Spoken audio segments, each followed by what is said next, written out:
Bismillah, Alhamdulillah, jumpa kembali. Let's enjoy. Suatu ketika pada masa pemerintahan Bani Umayyah, Islam menjadi kekuatan yang dominan di seluruh bumi. Negara Muslim menjadi negara terbesar di antara yang lainnya. Kala itu di kota Nabi, Al-Madinah Al-Munawwarah, diadakan sebuah hajatan. Beberapa sahabat dan tabi'in menghadiri pernikahan dua muda-mudi. Keduanya adalah Suhaila dan Faruk.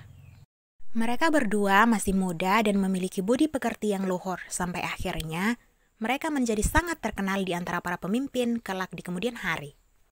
Pada waktu itu, jihad menjadi salah satu perbuatan mulia bagi setiap muslim. Setiap muslim memiliki impian untuk bisa pergi berjihad. Tentara muslim dimanapun di muka bumi akan menuju utara, ke arah selatan, ke arah timur, ke arah barat. Dari segenap penjuru mereka akan berkumpul lalu pergi kemanapun dan melakukan pertempuran untuk menyebarkan pesan Allah. Hal itu juga yang menjadi impian anak muda ini. Ya, si pengantin baru, Faruk. Ia melihat para sahabat dan tabi'in sering berangkat dan pulang dari medan perang. Kemudian, mendengarkan berita dari mereka, serta mendengarkan cerita bagaimana mereka mengorbankan hidup demi Allah. Bagaimana Allah memberikan mereka kemenangan dan memberkahi mereka dengan segala sesuatu. Masya Allah. Belum sampai 3 bulan setelah pernikahannya, pemuda ini pulang ke rumah pada malam hari. Ia melihat istrinya kemudian bercerita tentang niatnya untuk pergi berjihad. Pergi berperang melawan kafir dan menyebarkan pesan Allah. Meskipun sudah hampir 3 bulan menikah, tetapi harapan untuk mendapatkan rahmat Allah dari salah satu ibadah agung dan mulia yaitu jihad, lebih menarik baginya daripada hidup senang dengan istrinya di rumah. Ini adalah keputusan yang sangat sulit bagi Faruk untuk memutuskan pergi berjihad, padahal dia baru saja menikah 3 bulan. Sang istri pun hampir tidak percaya saat mendengar hal tersebut. Bagaimana dia bisa menerima ini, padahal mereka baru saja menikah. 3 bulan. Siapa yang akan merawatnya? Apa yang akan dia lakukan dengan rumah? Dengan uang? Siapa yang akan memberinya makan? Dia masih sangat muda ketika sang suami membawanya dari keluarganya. Namun, keputusan telah dibuat oleh Faruk. Ia tidak ingin berdebat tentang hal itu. Wahai suamiku, bagaimana dengan kehidupan kita? Bagaimana dengan rumah kita? Suhaila bertanya. Begitu banyak pertanyaan dari istrinya, tetapi hanya satu jawaban dari pemuda itu. Allah yang akan mengurus kita semua, ucapnya. Sebagai seorang muslim, Faruk mengambil keputusan untuk pergi berjihad. Namun, ia tidak punya waktu lama. Dia segera menyiapkan dirinya untuk perjalanan panjang dalam berjihad. Ia menghabiskan malam-malamnya untuk mempersiapkan dirinya dan berusaha meyakinkan istri tercintanya bahwa ini adalah pilihan yang tepat dan tanpa rasa ragu. Dia melakukannya demi Allah dan kita harus berkorban demi kejayaan agama ini. Faruk meninggalkan Suhaila uang untuk keperluan hidupnya, yang mungkin akan habis dalam beberapa bulan kemudian. Mereka berharap bahwa seluruh perjalanan ini akan selesai hanya dalam beberapa bulan saja.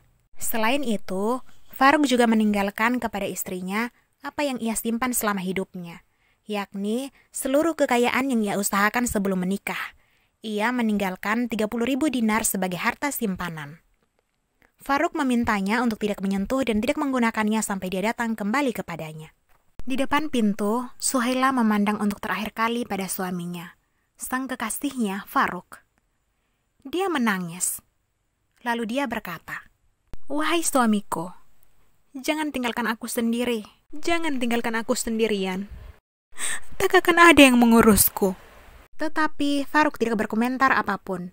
Lalu ia mengatakan, "Aku titipkan engkau kepada Allah yang tak pernah menyia-nyiakan titipan."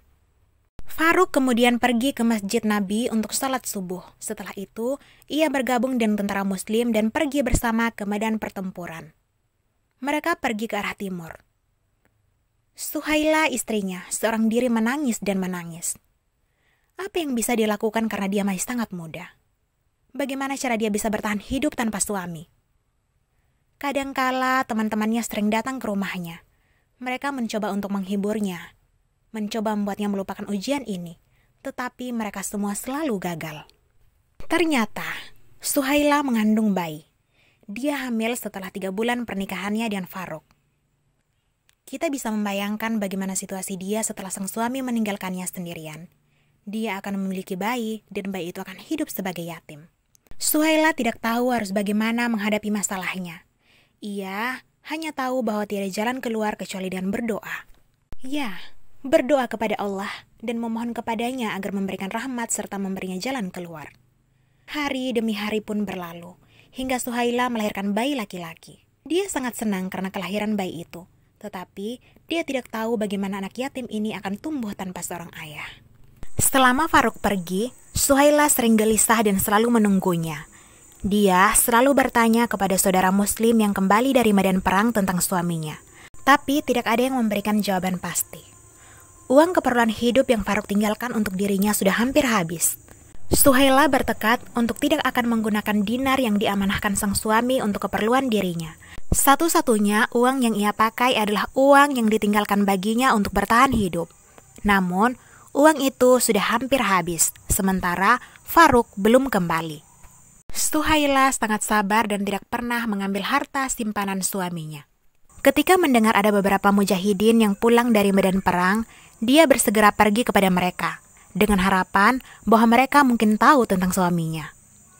Ketika dia datang kepada mereka dan bertanya tentang Faruk, salah satu dari mereka mengatakan kepadanya, "Saya melihat dia dengan dua mata saya. Dia sedang sekarat di salah satu pertempuran." Berita tersebut sangat menggetarkan Suhaila. Namun, iman yang ada dalam hatinya melindunginya dari melakukan kesalahan. Ia mengucapkan, "Innalillahi wa inna ilaihi raji'un." Suhaila pun kembali ke rumahnya dengan berita yang bisa menjadi api dalam hatinya. Tapi dia tidak melakukan apa-apa selain meminta kepada Allah untuk memberikan jalan keluar.